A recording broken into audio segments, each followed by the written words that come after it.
Ladies and gentlemen, it is round 4 of Norway Chess 2025. But I know what you're thinking. Matthew, you just got a haircut. Yes, I did. This is either the best or the worst haircut I've ever gotten. I'll let you decide that in the chat. And yes, I know I'm not beating those Gotham Chess from Wish allegations just yet with the haircut and the attempt at a goatee and the black hoodie. I know. But that's not important. What is important? Norway Chess 2025. And the game that I have to show you first, because this could be a future World Championship match. We, of course, have Gukesh D, the world champion in classical chess, and Fabiano Caruana, the first man to have qualified for the candidates so far. This game was very fascinating. So we had Gukesh, he opened with d4, and we got d5 from Fabiano Caruana. Now c4 and e6, which I think is very strange. The reason being, if you're going to play the Queen's Gambit, declined in this order, normally you start with knight to f6, and then after c4 gets played, then you play e6, so that you always have Nimso-Indian possibilities. But he plays it this way, and often there's a way that white can exchange and actually just be fine. Like, this is a position that white can get. It's not what gets played. After e6, we just get knight to f3 and knight to f6. And here we get knight to c3, allowing a 3 knights Queen's Gambit declined. c6, now going for like a semi-Slav kind of structure. e3, knight b, d7, and h3. So knight b, d7 in this order, it's fine. It's not quite what's played, but h3 is a really rare move from Gukesh that he plays. We get bishop d7, bishop d6 rather, not d7, bishop to d3, developing our bishops, d takes, pawn takes, and now Fabiano lashes out with b5, kicking the bishop back, and then kicking the knight back, and then following up with c5, just throwing his pawns forward to get control going, not quite in the center, but if you can get this pawn to trade like this, then the temporary gain of white having 2 central pawns is fine. And the thing is, you are threatening to take. Like, take, and then white's pawn majority in the center is going to be gone. So this is very nicely played by Fabiano. He does have to think about it. Both players are out of theory at the moment. We get e4 from Gukesh, takes, and then knight takes, knight e takes on d4, castles, mustn't forget to castle, e5, now forces knight to f5, because going backwards or to b3 doesn't really make sense. You want your knight to be as active as possible. But here Fabiano finds the best move, knight to c5. You are targeting the bishop, and you are also threatening to take this at various points, because the knight will lose a guard, not its only guard. But for example, if you play king to h1, you can take now, because even though you get bishop takes and this, that knight's hanging. So, and this will just be completely level for black. So knight to c5 gets played. We take the dark squared bishop, queen takes, and now we move the bishop out the way. We don't trade queens. Instead, Fabi grabs the pawn in the center. Now we get bishop to e3, just developing the bishop. The queen slides to e7, and now we get rook c1. Bishop b7, just activating the bishop, and now queen to b3. So Fabiano's up a pawn. I don't know if you remember. He just took a pawn in the center of the board, and it's got very active knights. But Gukesh, in exchange, has got a couple weaknesses to play with against Fabiano, and has got really active pieces towards the king side. So, and he's going to have both his rooks playing in just a moment. So that is his compensation for the pawn. We'll see, is it enough? a5, now threatening to kick out the queen, so we play a3. Now knight d6, and you don't want to trade pieces anymore. You are down a pawn, so we play bishop to e2, which looks passive, but it's perfectly fine, perfectly reasonable. But Fabiano very much does have the good going here, and also bishop e2 protects this knight, so there's no bishop sacrifice to open up the king. Not sacrifice, but taking the knight to open up the king. So now we kick out the queen, queen a4, rook f8. We now play bishop to c5, pinning the knight to the queen slides out of the pin, and now knight to g5, attacking the queen further, moving it all the way to f5. You have to put pressure on the knight here, because your knight is hanging temporarily. So very much you could take, and then queen takes, but this is much better for black. There's pressure on the rook, the bishop's misplaced and stuff, much better for black. So we don't play that. Instead, we drop back to f3, and now the knight jumps forward to e4. Bishop to e3 back, and this is almost a repetition of moves. Now queen to e6, Queen c2, rook c8, queen a4, rook cd8, queen c2, and now Fabiano could repeat moves. He doesn't. He's got a big advantage here, and he plays h6, a perfectly fine waiting move, disallowing knight to g5, which would cause repetition in certain positions. And now we get bishop to c4, looking to trade off the bishops. You might argue, hey, isn't there like a pin this way? No, because when you take the bishop, you threaten the queen. So now we just play knight d6. We trade off the light squared bishops, activating the knight in the process. And now bishop to d2. And Fabi is still pushing. He's still got a slight edge. Rook c8 attacks the queen. Queen to b3. Now knight to e4. And his pieces are just coming forward. So Gukesh has to defend accurately. He plays a takes b4, a takes b4, and now bishop to e3. It's better to get taken like this, because at least your pawn gets there. Your rook would become active, and you would temporarily blockade this pawn.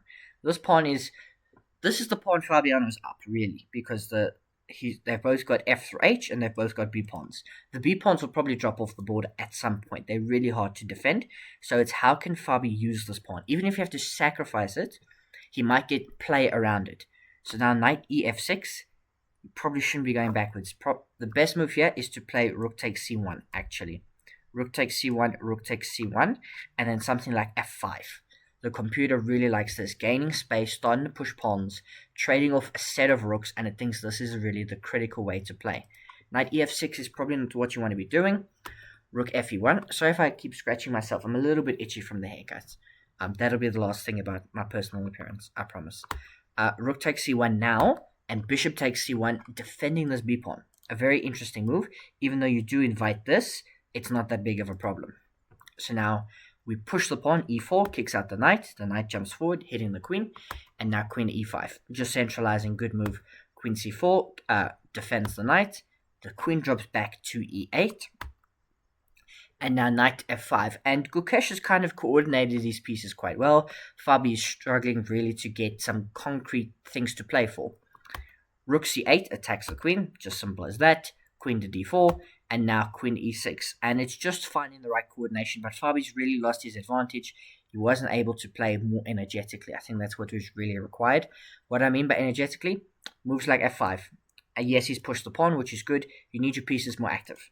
You need to start really creating problems. At the moment, you're just shuffling pieces around. Yes, this pawn did move a square, but that's about it. You know, you haven't committed to f5. You haven't really gotten your knights to better squares. They're still pretty passive, like they've got no targets. I think that's the big thing. Knight to g3, backwards move from Gukesh, and it's not the same thing for him because he's kind of defending on the back foot. He doesn't need to play energetically. Now b3 and f3, a slight inaccuracy from Gukesh, giving Fabi advantage, but only if he plays rook to c2, which he does play. Fabi has got the advantage once again, but now you can play f takes e4. For that advantage that he's gained, he's given up the pawn. But this pawn is a weakness. Yes, you've taken back, but it's still a weakness. Like, you've still got knights and stuff that can attack it. The queen can attack it. Not right now because of the rook. But you've got now a nice open rook. The queen can start putting pressure. Obviously not going right there. You hang the queen. So now knight to e7 gets played. And rook f1. Now knight to c6 hits the queen. The queen gets hit a lot in these games. Like, I don't know how many times you've heard me say that. The queens get attacked a lot. Like, they're getting booted around the board. The best move here for Fabi, according to the engineer, is knight to c6. I don't know why the advantage drops when the move gets played. Explain that to me, Lee Chess. Anyway, queen e3. Now, the best move for Fabi here is to play queen to c4 or to play king h7. Queen to c4, I can understand. You put pressure on the rook, you see this, and you threatening at some points to take that if the queen is not constantly protecting it. I suppose king h7 gets you off the back rank for various things, but and I suppose you're on the light square, which currently can't be attacked. Instead of that, so he does play king to h7. Fabiano, one of the best players in the world, finds a good move. But now rook f2.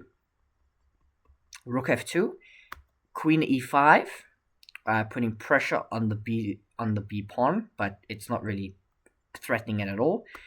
Queen f4, an inaccuracy, and Fabi has his biggest advantage of the game. to gain that advantage, he's got a couple moves. What he plays in the game is fine. He plays queen takes f4, which is perfectly fine. He trades the queens this way. And now the only move for him to have advantage is to play the astonishing is strong, knight to d7. I suppose the idea is to come this way, to bring the knight to c5 and then to something like d3. And this is where you want your knight to go. Obviously, you can't take because then the pawn just gets so close to promotion. I suppose this was the key idea, to get the knight, to both blockade this square for the pawn pushing forward, and to get your knight to c5 and then, to d3 or put pressure on the pawn. This was the critical idea. Instead, he plays knight to b4, defending the rook if it needed defending. And you're still getting here, which will hit everything important, but what it does allow is rook d2. And now we've got h5, and now h4. Knight g4, king f1. Check, king comes forward, and it looks like you're going to be winning this pawn, but we play knight takes h4, rook takes, we trade off the rooks, and this position, just from here, I'm going to click the forward arrow because all the tension disappears, and they make a draw in some moves. Fabi still tried, but once it got to the knight endgame, we traded down all the pawns fell off the board, and here we took, and the game ends in a draw because there's insufficient checkmating material. Right, so that was the first game. They will play Armageddon. Now we must go to Wei Yi versus Hikaru Nakamura. Now I'm sure many of you will be thinking, hey, this is the game I don't want to play. There are time codes in the description. You can fast forward to a game you much rather see, but this game is still very, very good. So we have d4 from Hikaru Nakamura, and now knight to f6. This is what I was talking about in the previous game. c4, e6, and now g3. So Hikaru goes for a Catalan. And, bishop d7, and we saw Magnus play this a couple rounds ago, but he goes for this really interesting version of the Catalan.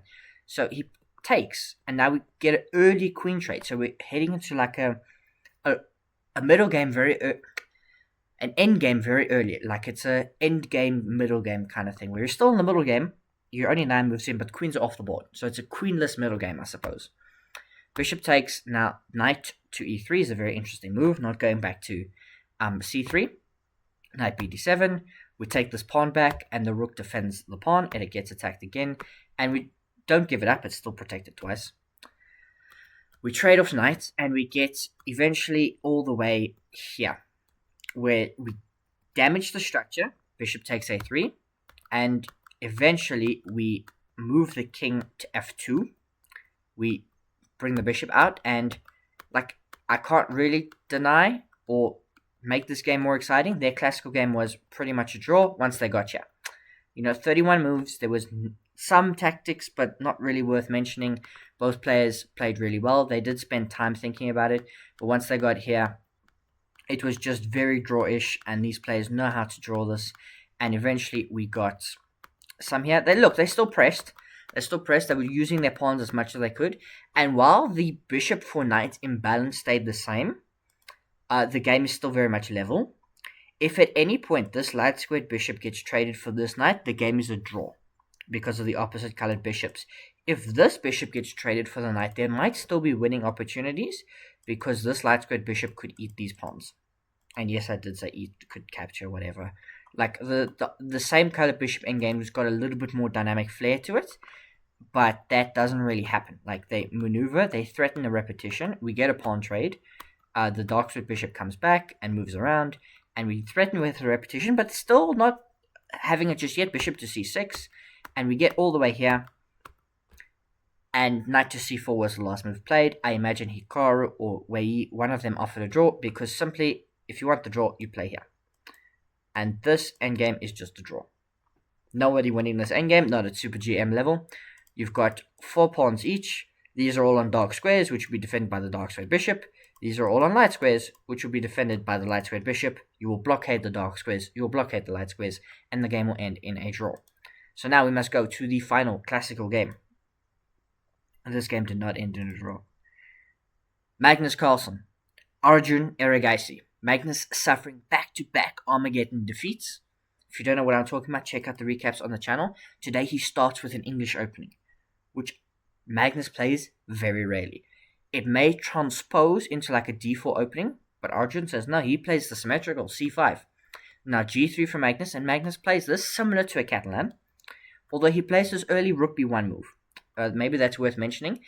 It looks strange to be playing this move 5 rook b1, but it often gets played because you get out the way of the dark squared bishop, and you are probably going to play it later. So it's just a different move order to maybe try and trick Arjun slightly. But we still, get h3, not allowing the knight to come forward. We still get d3. We still get knight to f3. We still get the bishop developing to e3 to put pressure. Queen e7. Now knight a4, forcing something like d6, short castles, rook b8. And so far, there was nothing really here. We trade off a couple pieces in the center, and now we commit with b5, c takes b5, rook takes b5, the knight drops back, it attacks the rook drops back to b8, and now queen to a4 from Magnus activating, but bishop d7, looking to trade off the light squared bishops, and we go for the trade, and queen takes, not rook takes. You might think, well, what if I just take with the rook and double? You can, that is a perfectly sound strategy, but Arjun elects to take with the queen. I don't think there's much difference, really. But there is. Queen takes a5. Magnus Carlsen has got 2 passed pawns. Arjun does have a pawn majority in the center, but he's now got to patrol these 2 passed pawns forever, which is maybe why he didn't want to double rooks. Maybe why he wanted the queen. I would have doubled rooks, because then you would have pressure on the b pawn. It might force Magnus to push it to b4 and get the pawns rolling faster. So we get e5, kicking the dark squared bishop back, and now d5. So Arjun using his pawn majority. But bishop to g5, attacks the knight. Knight doesn't get defended, we go for like danger levels. So bishop takes f5, bishop takes f5, and now we jump the knight into the center with d5. Hits the bishop doesn't go back in like the fianchettoed house, and instead goes to g5. The game is still level. I have to reiterate that. Look at the ball. It is still level. It's 0.02.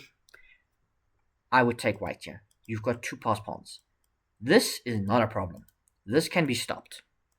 Very easily, probably. This is a lot harder to stop. It can be stopped, but it's a lot harder. Knight to b4 gets played. That knight's now perfectly placed. You would have to trade your bishop for it to remove it. And we're going to do that. Bishop to d2. Now queen takes e5. And some of the pawns have now been traded. Magnus does have a passed b pawn. But Arjun has got this d pawn that he can use for counterplay. Similar to what Fabiano had earlier. Rook fd1. And now rook fe8. We get queen to f4. And now rook takes e2. And now a very fascinating move. Rook takes d4. Kicking out the queen. And now, how do you defend this pawn, right? Because it's gonna fall. Like, that is your most valuable asset. There's 2 attackers, you can only get 1 defender. There's no way to bring the rook or the queen back. I suppose you could play something like rook d2. But then you can have like rook e7. And this gives Magnus a bit of advantage. Rook e7 is the best move according to the engine. I don't know why it swells so much. But that you could get a trade like this and keep the pawn, but black wouldn't trade. Magnus instead elects to defend the pawn tactically. He plays queen f6, and I noticed this in the game. I was like, why would you play queen f6 and hang the pawn? And then I realized, because he's setting a trap. Now, Arjun doesn't fall into the trap, but I'm going to show it to you because I thought it was just a really cool way to defend. And this shows you the mind of Magnus Carlsen. So, rook takes, right? You can't play that because rook takes, and if queen takes, the idea is rook here. Deflecting the defender, and you take the queen. That was the big idea for Magnus Carlsen. Anyway, rook e7 was not played, rook d2 was played, so he plays queen f6.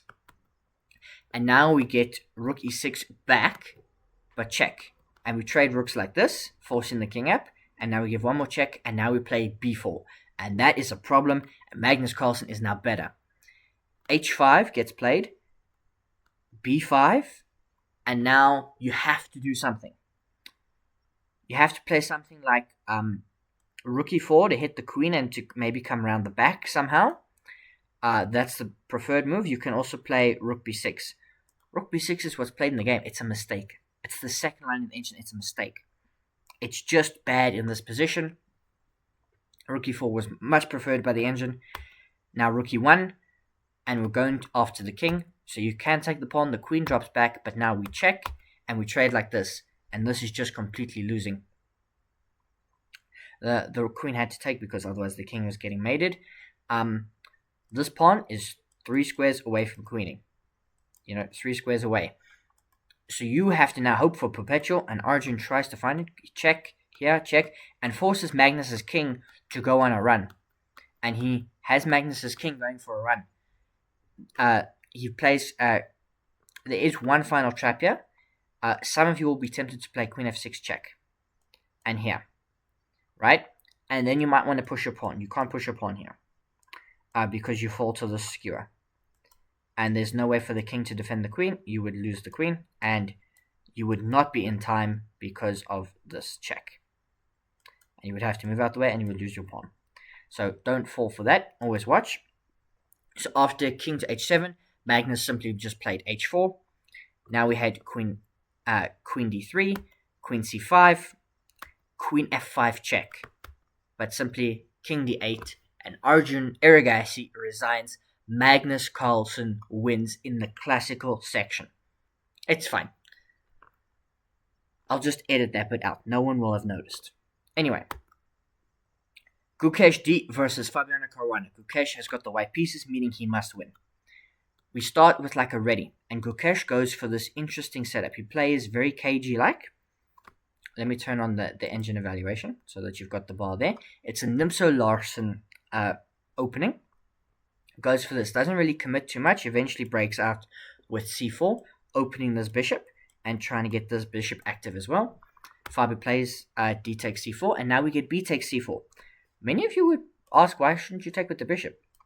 You can. I don't know why Gukesh doesn't, but he elects to take with the pawn. Bishop b takes c4. Now we get bishop to g7, bishop to e2, short castles, knight to c6, and d3. And, there are going to be tactics on this diagonal at times, with the knight jumping forward or jumping out. I know both of these squares are defended. That's what's really nice about Gukesh's structure at the moment. And he's up on time, so Fabiano has to play quickly. So getting a position like this is very nice for white, because you're not putting an immediate promise, but you're making black think every move. And you're using that time advantage. So we get rook b8. Now knight to c3, a6, a4, b6, queen to d2.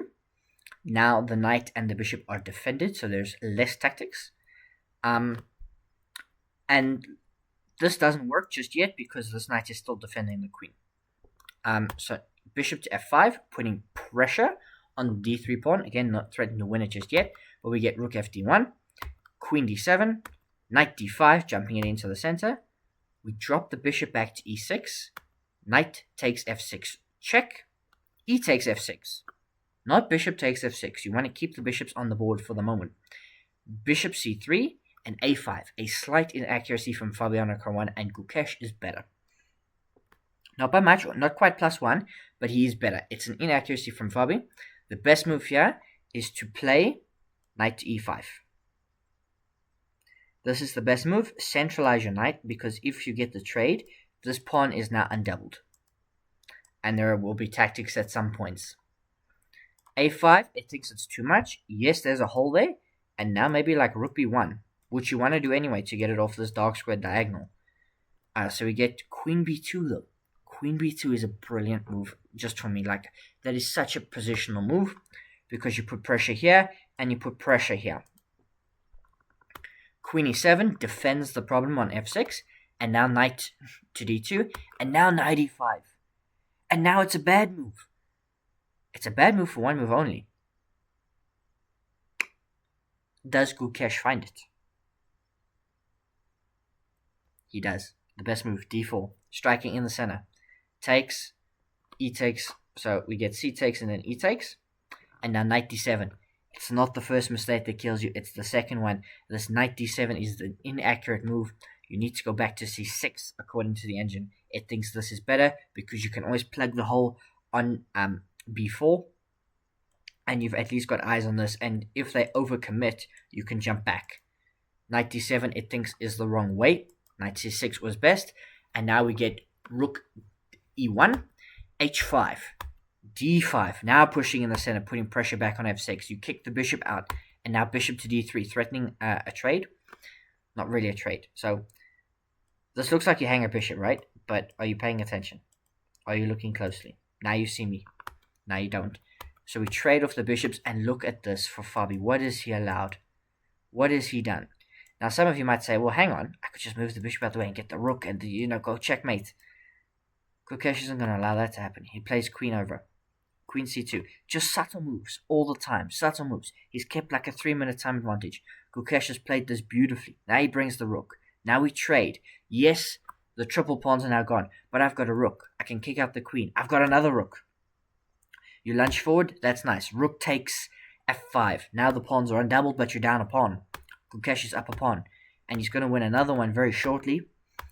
He wins the one on h5. Now queen g6. Now we defend the rook with the queen. Queen e2. Now rook bc8. d6. The rook has to come play defense. It goes, the pawn gets all the way to d7. Eventually this will become too much for Fabi as Gukesh defends that pawn that's on d7. h4, f5 from Fabi, throwing his last pawn. He has to try to find something, to break through, and even if you can find a perpetual, lovely counterattack on the queen. Queen to f7. Knight to g4, hits the bishop retreats, but now pawn takes, bishop takes. Rook d6, queen b2, not even trading rooks, queen b2, now looking to infiltrate after they played king to f8. Look at that, and also hits the dark squared bishop. Hits both, bishop c7, but now we take the rook, and after queen takes we get in. And we give another check, and the queens don't even come off the board, we bring the knight forward. Queen f6, not quite, queen b3, checkmate is now unstoppable, it's mate in 7. It's not mate in 13 here according to the engine. The best move here is to play something like queen e6. But yeah, queen b3 gets played, and now we bring in the rook. Rook f6, rook d6. Looks like you threaten, but you would remove the defender, and then I would take on d8. So a lovely move. It is coming to help checkmate. e3, the final move played, rook f6 check.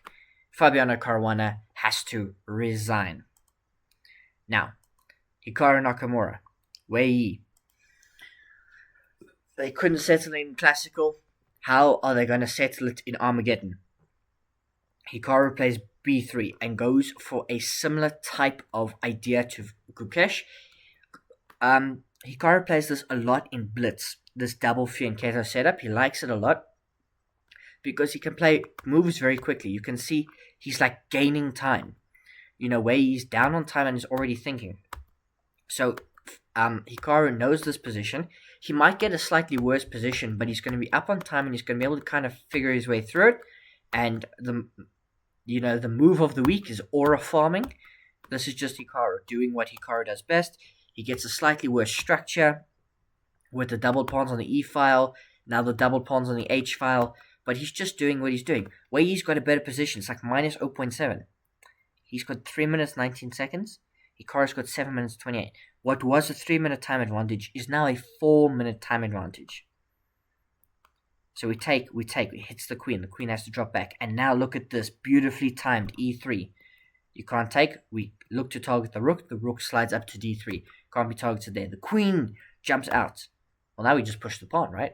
e5, takes, rook e6, queen slides over to f2, where he's one advantage, has an advantage here. The best way to play is to take the pawn. He's got advantage, it's -1. Let me turn off the evaluation, right? And show you 2 more moves. Okay, that's an inaccuracy. It's an accuracy. How do you evaluate this position? Like, the engine's off, right? How do you evaluate this position? Because white's got a pass pawn, right? Both kings look... I would say the white king looks a little bit less safe, but that's because I'm, viewing this from the white side. You could say the black king looks less safe. Like, this pawn's well blockaded. This bishop has, like, no future. Unless it, like, goes this way and, like, trades off. Like, all the pawns look squished. These pawns are doubled. So black's up a pawn, but it's here. So that pawn can fall very quickly. How do you evaluate a position like this? You don't. You evaluate the clock situation. 1 minute 38 versus 5 minutes 45 seconds. That is what is going to be the big thing here. Rook slides over. And now rook c8, rook c1, not rook c8. Wei Yi is better. According to the engine, he is better. How does he prove it? Now bishop takes, rook takes. And the rook slides back, allowing a queen trade. And then a bishop trade. And now we go here and we push the pawn. And the pawn gets defended and we're looking to put pressure on the c-pawn. We don't hang a rook. We keep our king safe. Rook f1. Rook f1. Hikaru doesn't want to go back to g1 and allow like a kind of repetition. So he plays rook f1, the only other choice he really has to defend the bishop still. But it's losing for one move only. It's losing to one move only, and that is rook b6. Uh-oh, that's mate. Right, you've got to drop one of your rooks back, and it's going to paralyze them. So we play rook c1. But now, ooh, a bishop trade, a blunder right back. The best move in this position is to play c5, to push this pawn. Not to double the rooks, not to trade the bishop, to play c5. Instead, bishop d5 gets played. And now, bishop f3. Not a great move, but a good enough move. Rook bb2. And now king e1 is a blunder. Bishop takes, rook takes, and now check. And here. And here. And check. And here. And mistake, king e1. A blunder, rook e2. But it's enough because it's a draw. Because the game is lost otherwise, so they repeat moves and make a draw because a draw is good enough. Wei Yi gets an Armageddon win over Hikaru Nakamura. Now I will take you to the standings as we change overlays. And we go here. Stats, Norway Chess. As it updates. After 5 rounds, Magnus Carlsen leads the way with 8 points. 4 games, 2-1 in classical time controls, 2-1 here. Let me refresh this. I don't know why Fabi's only got 3 games. Why has Fabiano only got 3 games? Okay, so obviously the Armageddon games haven't come through yet. Fabiano Caruana was playing Gukesh. Gukesh defeated him, so Fabi will be on 7. Hikaru loses in Armageddon. He'll be on 6.5. Arjun, we know, lost in the classical to Magnus, so his score will remain 4.5. Wei Yi will get 1.5 points for his win, so he will leapfrog Arjun. And Gukesh, we know, won in the Armageddon, so he will gain 1.5 points and will move tied with Arjun Erigaisi. So the 2 Indians running up the rear, but it is a 3-horse race at the top with Magnus Carlsen, Fabiano Caruana, and Hikaru Nakamura. The real battle is for second place. Magnus Carlsen looks to be starting to run away with things here. Fabiano Caruana, that loss in the classical portion really hurting him. And of course, today losing in the Armageddon. You only really lose half a point, but that half a point really tallies up. So Magnus losing 2 in Armageddon, the 2 classical wins really helping him, and not losing in the classical portion. That's probably what's best in Norway Chess. But that's all I really have to say for Norway Chess. I will see you in 2 days' time for round 5.